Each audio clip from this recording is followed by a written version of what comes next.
I'm going to have to call that engine hoist or engine install day one failure. Okay, so we had a go at it, lots and lots of practice lifts, managed to get it level using a strap which I'd seen on another blog,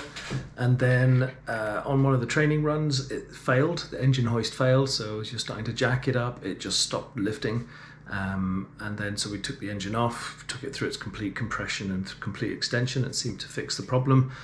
so we thought we'd go for it, and then of course halfway through the engine lift, right as it was hovering over the cruciform on the top with the dry sump like a millimetre or two over the top, it decided not to lift anymore, and without that manoeuvrability it was really impossible to do, so we had to bail out, and it's pretty ugly. So back to the manufacturers for complaints with a 3-ton lifting ram jack that couldn't even lift my little engine. Never mind.